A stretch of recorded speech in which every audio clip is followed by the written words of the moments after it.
Welcome to the June 3rd, 2020 edition of the Urban League Jobs Network Digital Career Success Series. My name is Kenneth L. Johnson, and I'm your host and president of the Harlem, New York-based diversity recruitment firm East Coast Executives.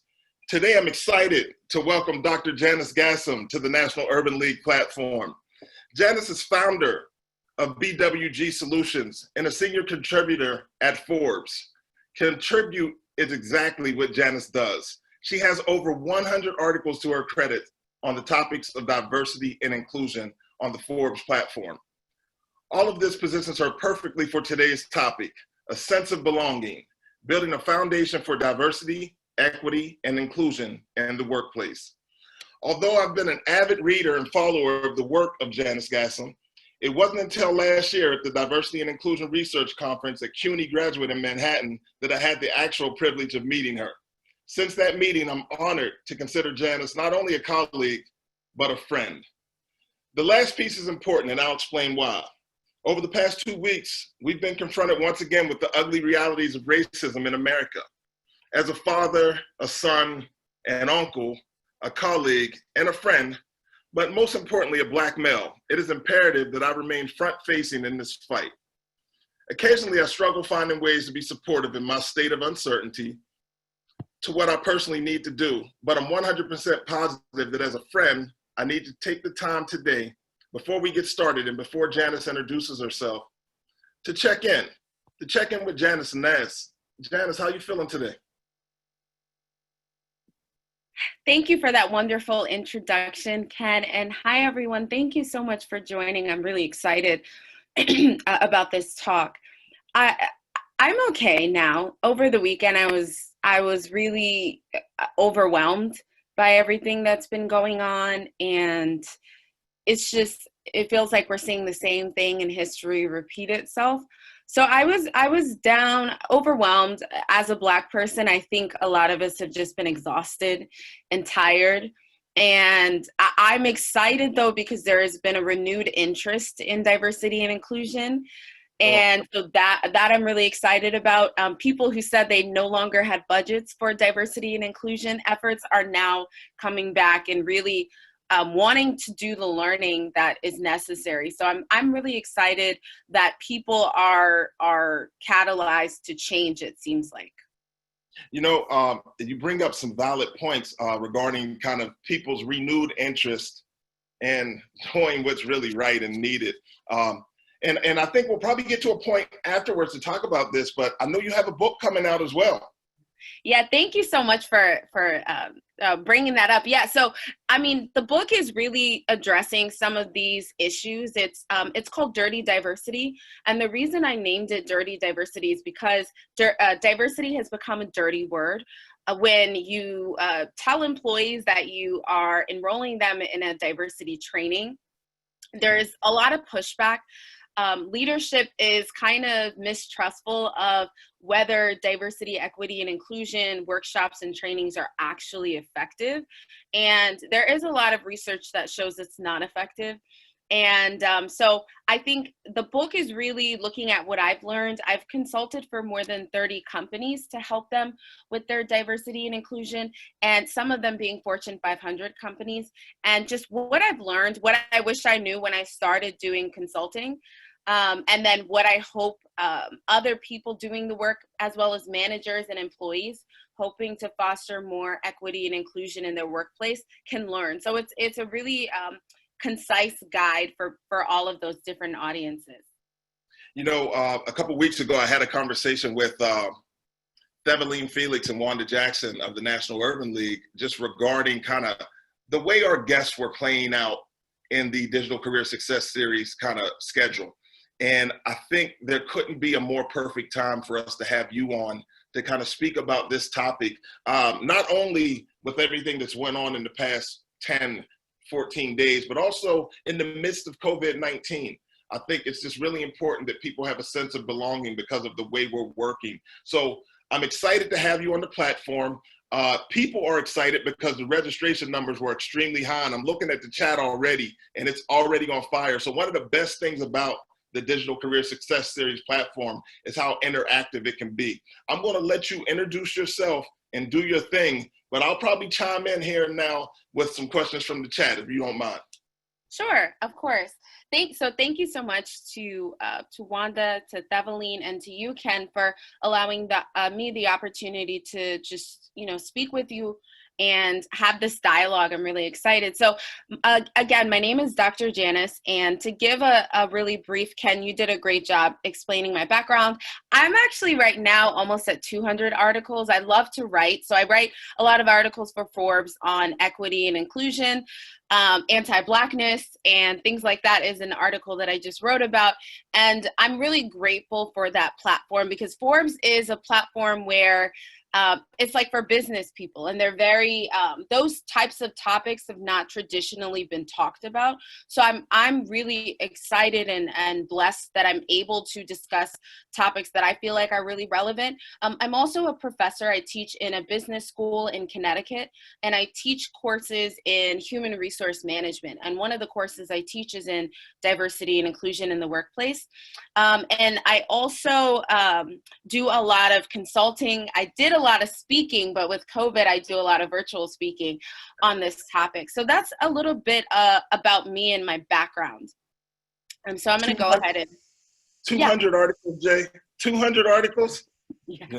Yeah. It seems like every day there's something different to talk about. And but a year ago, Forbes had a leadership section. So a lot of the articles related to diversity and inclusion were in that section. And recently, within the last year, they created a diversity and inclusion section. So it seems like a lot of major publications are recognizing that this is a topic that's important. So I'm really excited to be able to share some of these stories with the world. Glad to have you waving the flag for diversity. Looking forward to what drives belonging. Let's do it. Thank you so much. So what drives belonging? I think this is a really important question. There may be, and I'm assuming there's many managers on the line, there's employees on the line. So this is a really important question, especially now. So what drives belonging? Well, for everyone on this line, I hope that you, for one, already issued some sort of statement regarding what is going on in our world, in our country, to employees. I think that is really, really important when we're talking about belonging. What makes you feel a sense of belonging is feeling like you have a sense of support and solidarity. I've spoke with a few of my friends actually who said that their company has not issued any sort of statement, made any sort of announcement, kind of admonishing racism and saying we don't stand for it.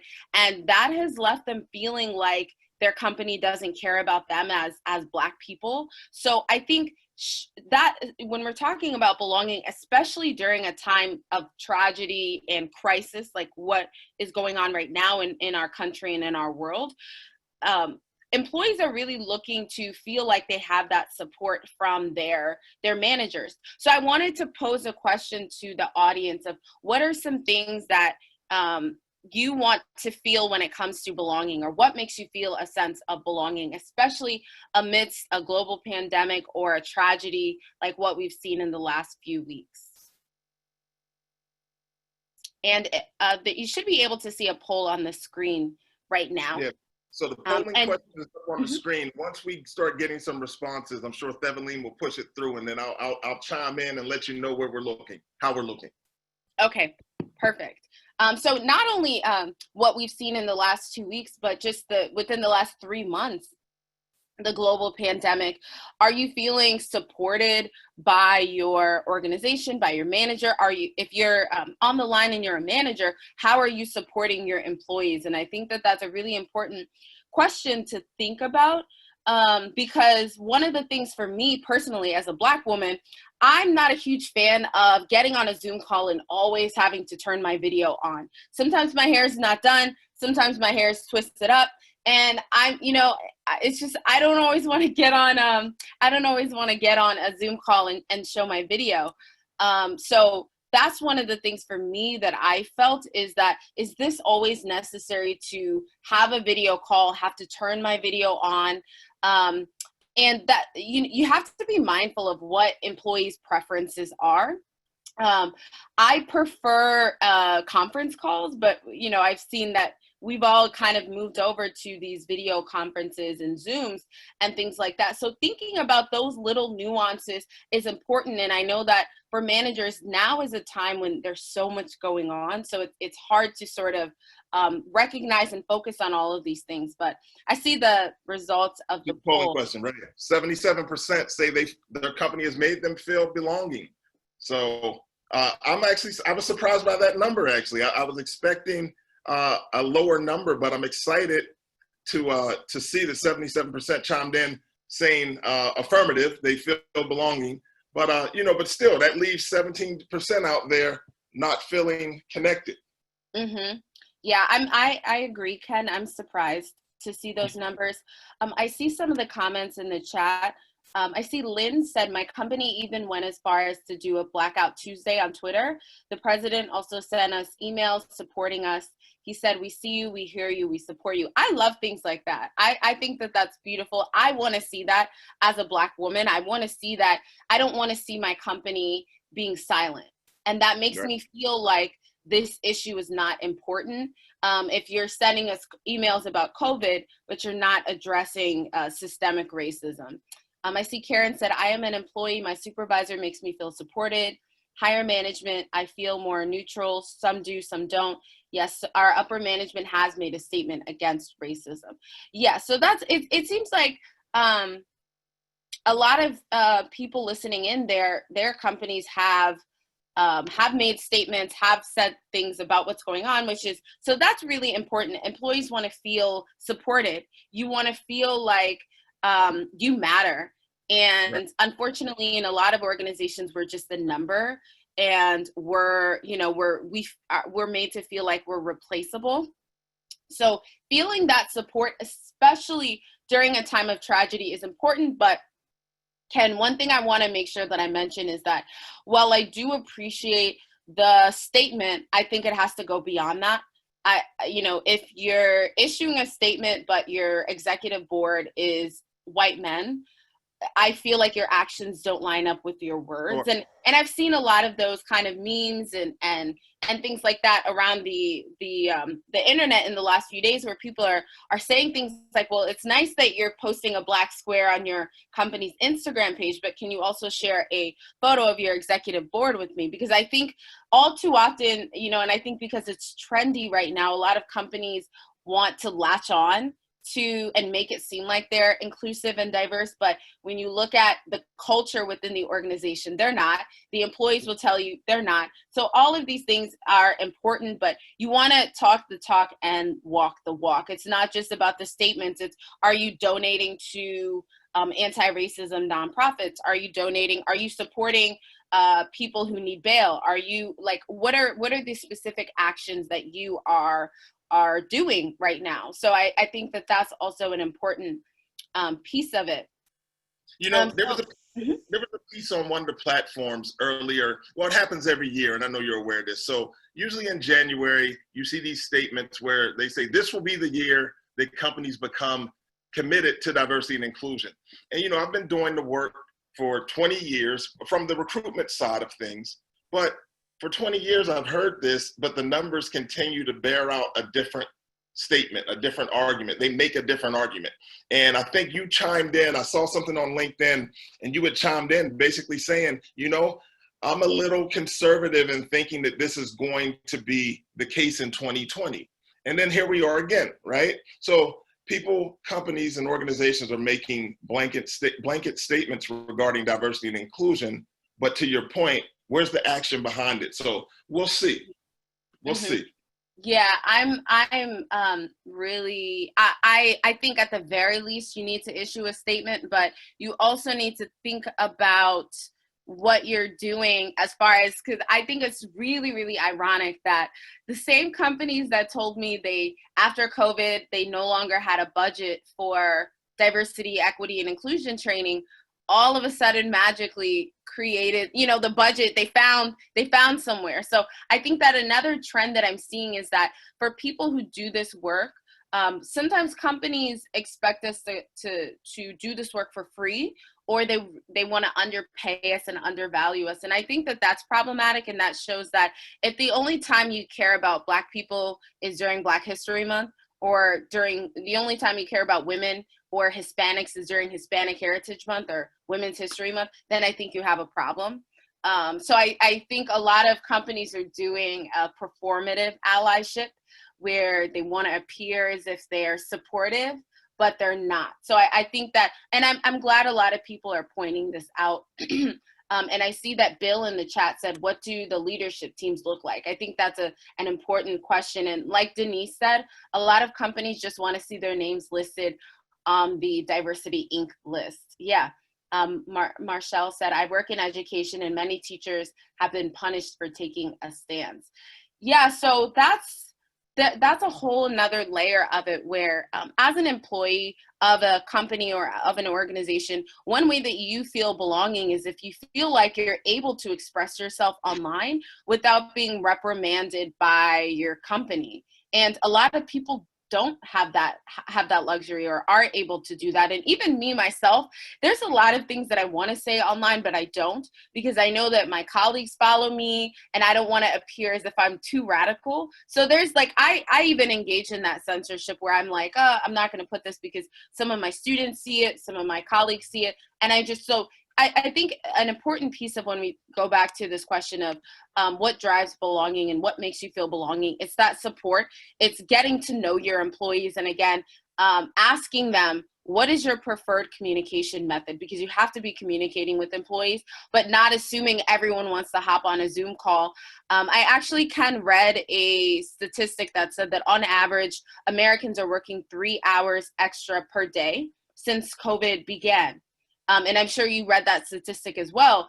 So it's also being mindful of that, because I think that what we're going to see now and what we've been seeing is a rise in some of these more problematic behaviors, but online. Since many of us are working from home, what do you do when, for example, you're on a Zoom call and someone writes something that is offensive or derogatory and thinks they're sending a private message to Ken, but ends up broadcasting it to over 200 people in the company? Right. What do you do in those situations? So I think that we're seeing a lot of that, where you might see someone that you work with writing something problematic online. How do you address that? So I think that essentially employees want to feel supported during whatever is going on. They need to hear from you. They need to be, as a organization, you need to be communicating with employees. That's really, really an important piece of it.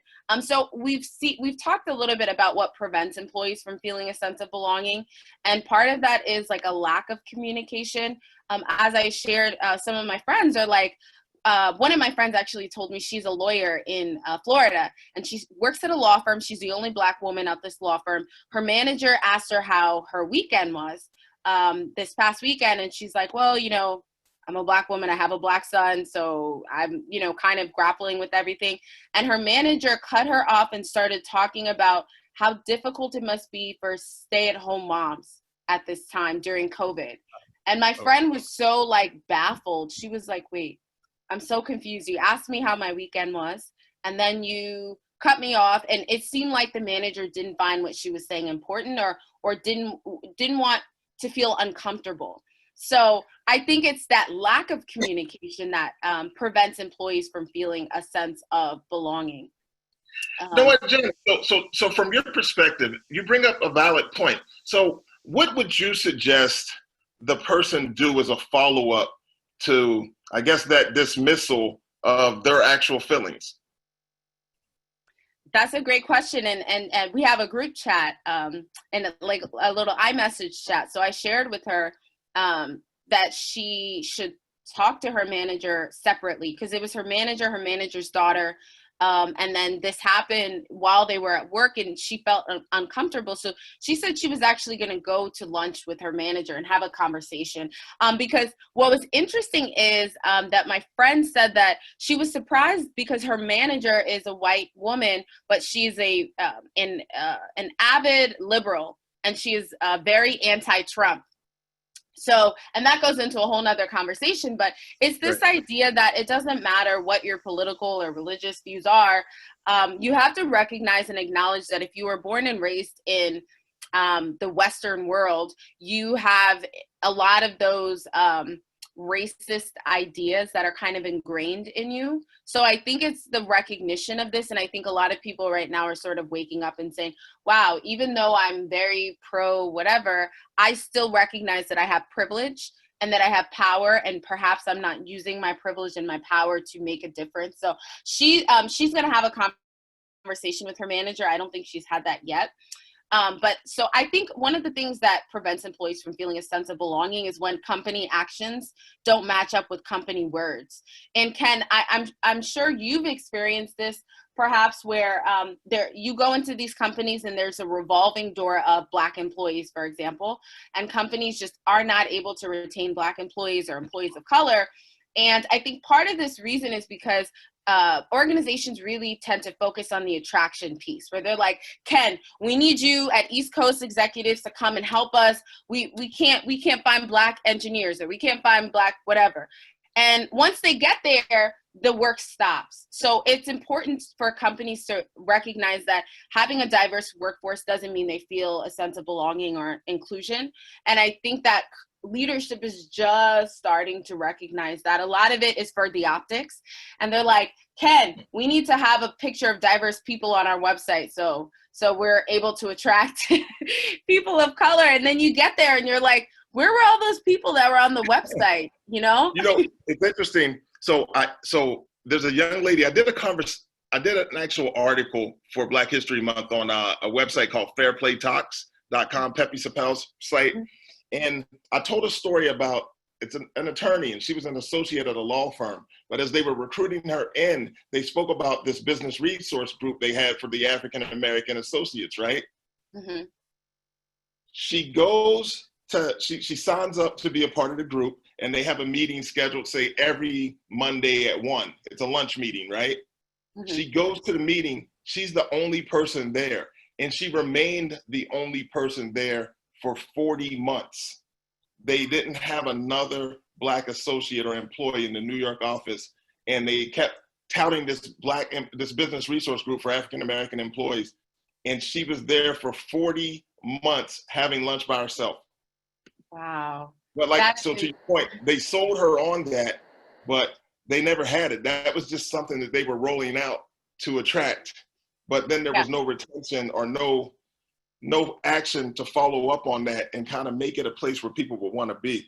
So ultimately, she ended up leaving for a couple different reasons, but that definitely was one of them. Mm-hmm.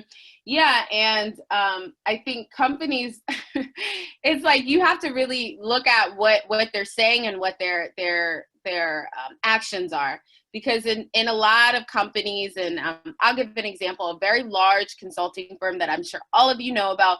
I had a friend who was working there for 4 years, and they frequently make the diversity best list.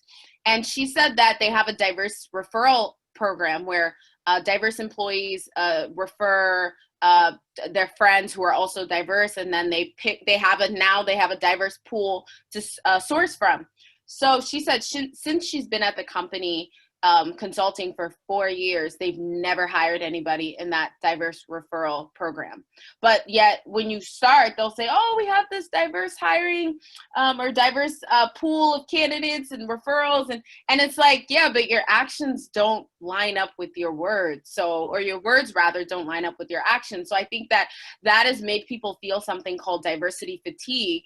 And that's part of the reason why diversity has become a dirty word, because it's like, here we go again with these trainings that only happen because we found ourselves in hot water. Starbucks wasn't, as far as I know, doing any diversity training until that incident happened. So a lot of companies wait until exactly in your hometown. A lot of companies wait until something happens before they take action. So if you want to make employees feel like you care and feel a sense of belonging, you have to take preventative measures and don't wait until something happens.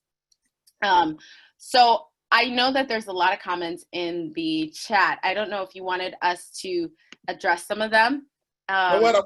I want you to do your thing because we're going to Yeah. circle back. We'll have some time at the end to address some of the questions. Perfect. So just to touch on Jenny's point, yeah. So that's one of the problems is that the Starbucks training well, it was actually, as far as I know, Jenny, it was mandatory. So there's research that indicates that when you make training mandatory, it's less effective. But on the other hand, when you make diversity training voluntary, the only people that tend to show up are those that don't really need the training. So that's the paradox is, I think that one of the problems is that sexual harassment training is mandatory to comply with the law, yet there's no diversity and inclusion training that is mandatory. I have a friend who works in a healthcare center, and she said since she's been there for 7 years, they've never had any sort of diversity training. But every year they have that sexual harassment training. So I think that that's part of that is part of the problem. So I just wanted to share a little bit of research since we're talking about belonging. And in so two things. In 2019, Ernst & Young came out with something called the Belonging Barometer, where they did this extensive research to better understand what drives employee belonging. And they found that the number one way to drive employee belonging is manager check-ins. So when managers are checking in with employees, and they didn't specify what these check-ins look like, how frequent they were, but what they found is that manager check-ins was one of the best ways to foster belonging. And now that we've moved to a mostly virtual workforce, and many people will probably not be going back to work, I think that these check-ins could probably be via text message, via phone, via email. You know, when things like what has happened in the last few weeks happen, I expect to get some sort of email or message from a manager who recognizes, hey, you're the only Black person in this department. How do you feel? How are you doing? How are you? I don't always see that, but you know, I think that that's really important to understand, and that when we're talking about fostering belonging, Deloitte published research last year looking at what drives inclusion. And what they found is that in our workplaces, as I'm sure you know, Ken, and as I'm sure everyone on this call knows, what we're seeing is more covert discrimination. And people don't walk up to you and call you the N-word anymore. It's very covert, it's very systemic, where you might be denied a promotion because you didn't do everything you were supposed to do, yet your white colleague gets the promotion and has less credentials. So addressing these covert discriminatory behaviors, these microaggressions, is what is going to be effective at driving belonging. Because what happens a lot is that in a lot of workplaces, there is not like a clear system to address microaggressions. And oftentimes it's, you know, as Black employees, sometimes we're scared to bring that up to management because it might seem like something small. So being left off an email chain, or being not being invited to a Zoom party or whatever, it might feel like it's something so small and benign, but over time it builds up. So it's important for organizations to have some sort of system for recognizing and addressing microaggressions. Bystander training is really important. And that helps employees to recognize when these situations are happening and then how to intervene. Because I think part of the problem is that people are scared to speak up and to say something in the workplace, especially to your manager. So being able to address that is a really effective way to drive belonging with employees. You know what, Jay? So I'm glad you bring that up because we have some questions, and I just want to try to get this out while you're speaking on the topic. So Shelly asked, how do we navigate the fact that questions have never been asked, or how managers are asking the questions, right? So Black employees feeling that it's disingenuous and not really a bridge to belonging. Like, are you just asking me this question because you feel it's the right thing to do, but you're not really going to internalize the way I'm feeling or the answer that I give back? That's a good question. And is Shelly referring to in regards to the situation that just recently happened, or just in general when managers reach out and see how you're doing? Because I think that the communication piece is really important. And I think that managers, white managers, and the ones that I've spoken to seem like they're sometimes afraid to engage in this dialogue with their Black employees in particular, because they don't want to offend. And so, it's like, oh, I'm so sorry I didn't reach out to you and see how you were doing. When this, when the Ahmaud Arbery situation happened, I didn't know what to say. And I think communication is important. And I think that we have to feel comfortable speaking about, even after a manager reaches out and says, even if it feels like the manager's just reaching out and it's not genuine, I think we have to be able to kind of communicate that to them. And there is a way to do that, but I think I understand, as Black people, sometimes I'm exhausted and I don't want to engage, and I'm just like, whatever, that's fine, it's okay. But I think the communication piece is really important. And I don't know if that answered Shelley's question, but I think it was a great answer, actually. Also, real quick, Allison asked the question, in your experience, what are some of the most effective actions that can be taken to match the words? I know we spoke about matching the words or the words being inconsistent. So they were saying community events, mandatory training, sponsorships. What do you suggest? Or it's probably all of the above, right? Yeah, definitely all of the above. So I posted something on LinkedIn about how it's important that when you're bringing trainers and workshop facilitators in, you're adequately compensating them. And then there were a lot of people who commented and said, trainings don't work. Anti-racism training doesn't work. And I push back against that. And I say, there's lots of research that indicates that training works, but the way that many organizations design their training leads to ineffectiveness. And typically, the training is the only thing that companies are doing. So I think it has to be like a multi-pronged approach where you're doing consistent. It can't be like oh my gosh, our organization got into this issue like in the Philly Starbucks or like Sephora or like Papa John's. It can't be like oh my gosh, this situation happened and now we're doing this training, because usually it's haphazard. It's not like thought through, and it's just kind of, let's put this together to make people feel better. But you should be having some sort of inclusion dialogue every month. I would suggest every month there should be some sort of workshop or something. There should be mentorship programs or sponsorship programs if you can do that. And I think with a virtual setting, it might be easier, it might be more challenging, but there should also be employee resource groups and things like that. So there should be multiple things, but I think when you're talking about actions, making a statement is fine, but you need to listen to your employees from marginalized groups and what do they want. And sometimes companies put out these surveys, not employees don't always respond to the surveys, but I think you need to be soliciting feedback from employees. One thing, Ken, that a lot of companies don't do is look at exit interview data.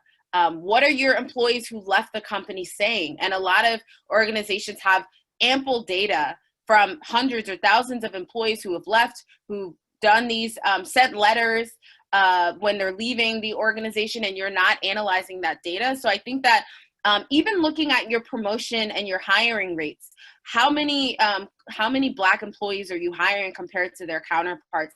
And on top of that, what I want these tech companies to do, for example, is they report their numbers, but they don't report how many of those people stayed within the last year or how many of those people were promoted into leadership positions. Because it's fine if 10% of your company is Hispanic, for example, or is Black or is Asian, but if there is a revolving door of these Black and Hispanic and Asian employees, you're not fostering belonging or inclusion. So I think it's like assessing your pay equity. Are employees being paid fairly for doing the same work? So there's so many pieces of that that you can do. There's some things that take time, like establishing a mentorship program takes a little bit of time, or a sponsorship program, but there's things you can do immediately, like going into HR and assessing the promotion rates per groups for women. Are women being promoted at the same rates? All of these things should be done. Right. So we have a question that I think is really important to this conversation. Celestine, there's an in-person diversity training planned at her organization for fall 2020, but she's fearful that it won't happen now or it'll happen virtually and people won't participate. She said, what do you suggest? And I think that's, wow, that's such a visible thing. Like if you do it virtually, And to your point, if all the people that participate are people of color, I don't know, is that really serving the purpose that it's designed to serve? That's a good question. And I would ask if it's mandatory or if they're making it voluntary. But one thing that I found to be successful is when you ask employees to take part in designing the workshop. Of course, you're going to bring somebody in to a diversity consultant or a trainer to come in. But when you have employees take part in the creation of it, typically this tends to lead to more ownership of the training, and they're going to be like the change agents within the organization. So it shouldn't just be one person, but it should be maybe if you have like a diversity task force, if it's multiple people who are in charge and they're the ones designing the training, as well as you bringing somebody in, that makes you feel a sense of ownership because you were the one who designed it. So I would suggest, I also agree with that. I don't think virtual is the same as in person.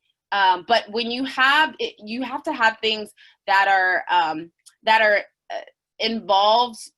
You have to have things that keep people involved and engaged. And when I would do in-person trainings, what I would suggest is food. Food always draws people in, even if they don't want to come. If you're going to give them free food, they're going to be like, you know what, at the very least, let me go and get a slice of pizza. And then I'll probably end up staying and listening to whatever the training or workshop is. But that's much more challenging in the virtual setting. So I would say, or I would first ask if it's mandatory or voluntary. And I always suggest, if possible, when you are implementing performance evaluations, there should be a diversity piece. Have you attended any diversity events? It's not mandatory. However, when you're being promoted or when your performance is being evaluated, that should be one of the things that you're evaluated on, because I think you have to figure out, I don't want to say sneaky, but you have to figure out ways to incentivize people. And unfortunately, Ken, telling people it's the right thing to do is, I personally don't think it's enough of an incentive. So if somebody's bringing in BWG, and it sounds like Shelly is responsible for this training, so she may want to consider that, right? Mm-hmm. But yeah. I would imagine that just knowing kind of the work that you do, it probably benefits the consultant or the training organization to maybe do some pre-work, send out some surveys to the employees at the organization that kind of get them engaged prior to the training. Because I think if people have put in some of the pre-work, not that they feel obligated to go, but they feel a little more connected to what's taking place. Yeah, absolutely. And so that's an important piece of it too, Ken, is kind of priming them. And I would also suggest it's very important to be mindful of the language. People push back when you say diversity, when you say inclusion. So you want to be mindful of the language. I would maybe call it an awareness workshop, and that's what I call my trainings. I don't use the word training at all because I find that there's a greater expectation, unrealistic expectation for change. And many people think, okay, after this one training, I'm going to be transformed. And that's not what it is. That's not what happens. So I'm really mindful of even the language that you use to advertise the workshop. I always say workshop, an awareness workshop, or an awareness talk, or so even that can have employees pushing back. So I would really be mindful of the language, but you always want to make sure that there is like some sort of feedback survey, so employees can let you know, like, was that effective, how we felt about it. But employees want to see that you're doing other things in the company. So if they see that the only thing you did was this once-off training, they're going to feel like, okay, what did that do? But if you're doing multiple things and this training is just one tool in your toolbox, then employees are going to feel better and feel like their companies are actually trying to be inclusive. You know what? I'm just looking through these questions. So I'm sorry. I had to laugh because we have a question and it's regarding hair, and it's from someone named CJ. So I started thinking of Madam CJ Walker, right? I'm like, is this real? Like, yeah. I'm like, but that's funny, and that's actually my brother's name, ironically. This could be your brother, but we were having this conversation prior to coming on. But so they're asking, should we go out on a limb and wear our hair natural or in natural hairstyles to a job interview before we find out the culture of an organization? That's a great question. I'll tell you what I would do. I don't unleash the natural hair or the turbans until I have the job, because hair discrimination is real. And even though they're in New York, New Jersey, and California, there is legislation that prohibits companies from discriminating based on hair. You're not going to know, if you're a manager and you say, Janice, I don't think you're qualified for the job. It could be because I wore my natural afro out and you don't think I'm a good culture fit.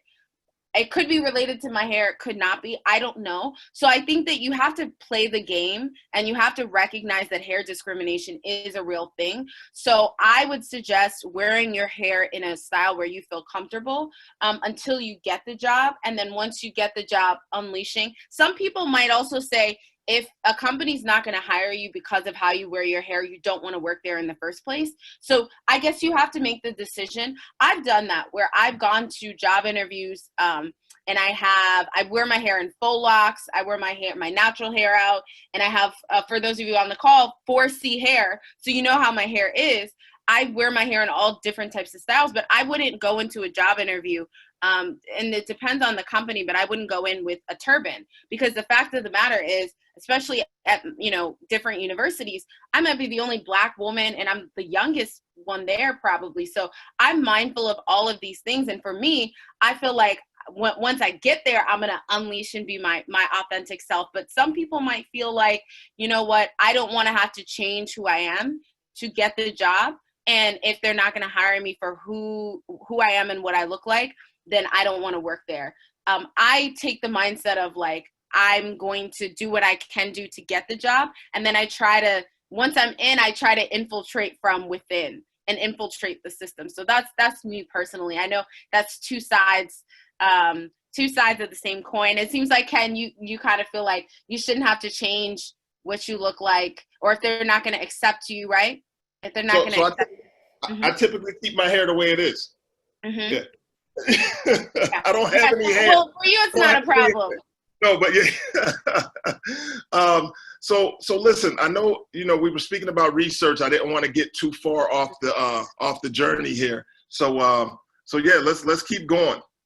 Yeah. So those two things are really important. Is the going back to the belonging barometer. When you're asking yourself, if you're a manager listening to this, ask yourself, what are we doing to foster belonging right now for employees? And then if you're an employee, think about, what would make me feel more of a sense of belonging? And that's an important question to ask in regards to COVID, because it's become a little bit more challenging because we're so disconnected. Managers have to kind of go a step beyond. And it's not, you can't pop into an employee's office and say, hey, how's everything going? So now you have to personally reach out, whether that's via text, whether that's, however that is. But I would survey employees and ask them, and there is research. A company called Culture Amp just came out within the last few weeks, just came out with a study of thousands of people who answered their survey. And they discuss what is driving belonging for employees amidst the global pandemic. So I would encourage any managers on this to just Google Culture Amp belonging and inclusion, and you'll see the survey pops up. And I actually interviewed one of the researchers of that survey, and he shared some of the results. But you have to make sure you're having that constant stream of communication, whether you're in the workplace, because I know most states are slowly starting to open up. So whether you're in the workplace or outside of it, there has to be that communication piece. But also be open to the fact that it's likely that if there is a second wave, let's say, your employees might be back working from home. So thinking about how often you're checking in, and you have to be checking in more because we don't see each other. Are you reaching out to employees and asking them about their families? Because I think that sometimes we just get on the call. We don't have that, like you asked me in the beginning, Ken, how are you? Are you even asking how employees are doing? You shouldn't just dive into the meeting and start talking. And if you're familiar with the researcher Brene Brown and author Brene Brown, she does a lot of work on vulnerability. And one of the things she says is the best way to drive belonging, especially during a time like now, for managers is to, first of all, check in, ask employees how they're doing on the Zoom, on the video call, rather than just diving in and saying, okay, Ken, we're going to talk about the deliverables. Say, well, Ken, how are you? Given everything that's going on, especially in the country, given the demonstrations that are taking place in different cities, how are you doing? How are you? What is your mindset? And I do this for my students as well. I currently teach a diversity and inclusion course, and before we even get into our discussion about microaggressions or attraction and hiring, I just check in and I ask, how are you all doing, and how are you feeling with everything going on? And I think that that's something that they really appreciate.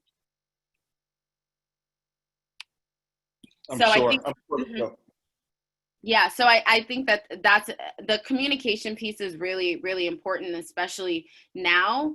And the emotional intelligence it's really fascinating to see how emotional intelligence will evolve, because I can't read your body language, Ken. I only can see your face. In person, right. There are all of these social cues. I can tell if you're bored.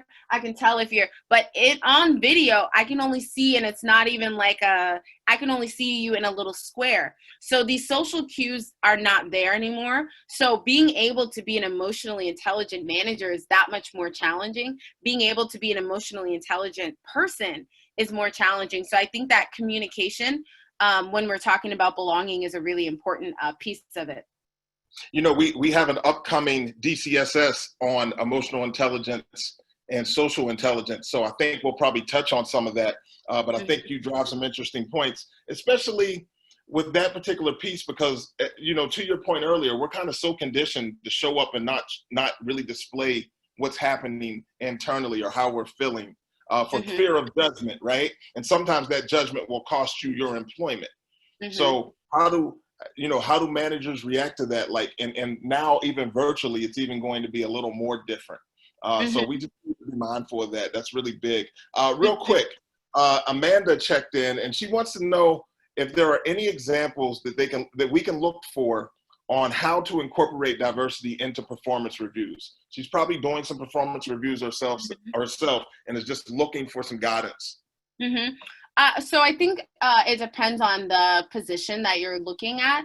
I always say I think that diversity should be incorporated into performance evaluation. So what you want to first ask yourself is, what are your diversity objectives? So what were the specific goals that you and the organization wanted to accomplish in regards to diversity? So if it's, a common one is attracting more diverse, or attracting and recruiting diverse candidates. So what was the specific goal? I always like when companies are looking at key performance indicators, which is just basically you have a goal and then you have a metric. So if the goal was to hire more diverse employees, what is the metric? How are you evaluating that?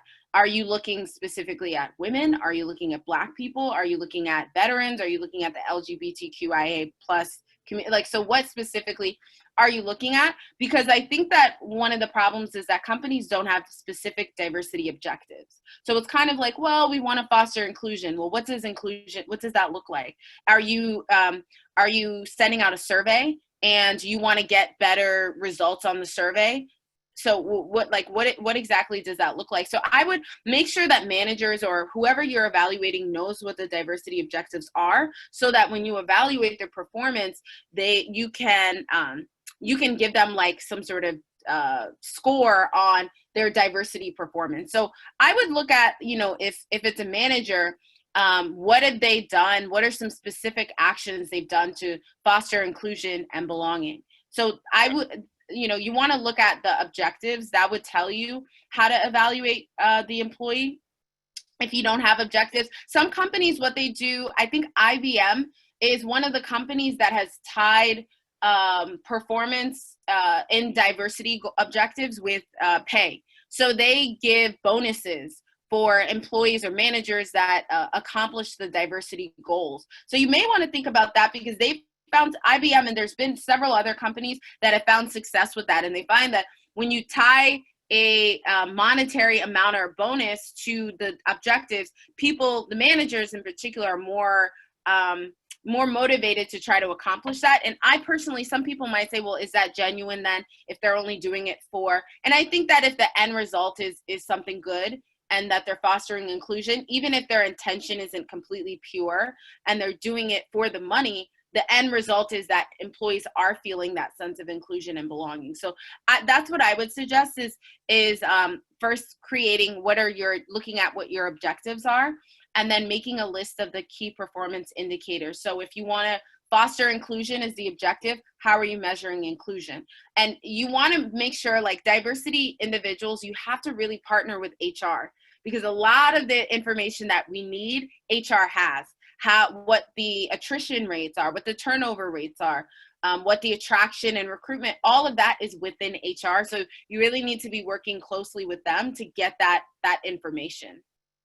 Gotcha. All right, we're coming up on the end of the hour here. Anything else? And I don't have your slides. I don't have access. That's the end of the slideshow. You are amazing, right? Listen, Jay. So there's so much stuff going on. I want to take one more question because it was sitting here, and before we close out. So Terrence says, I've worked in the mall industry, currently working for a French company for over 20 years. How do you deal with employers and managers that are simply ignorant to the plight of African Americans? I found that some of my direct reports and supervisors simply don't get it. That's how people are feeling. And that's going to manifest one way or another. Mm-hmm. So what do you suggest? I would ask if he's the only African American in the organization. If he is, that's more challenging. If there are other Black people, I would say get together with them and schedule a meeting with your manager, and that'd probably be virtual. But if he's the only one, I would still, honestly, because right now you have to strike while the iron is hot. And I've gotten so many requests for racial equity workshops. So right now, I think companies are their ears are open. Leadership, their ears are open because the spotlight is on racial justice or racial injustice. So now is the time that I would definitely recommend reaching out to management. I'm better communicating when I write.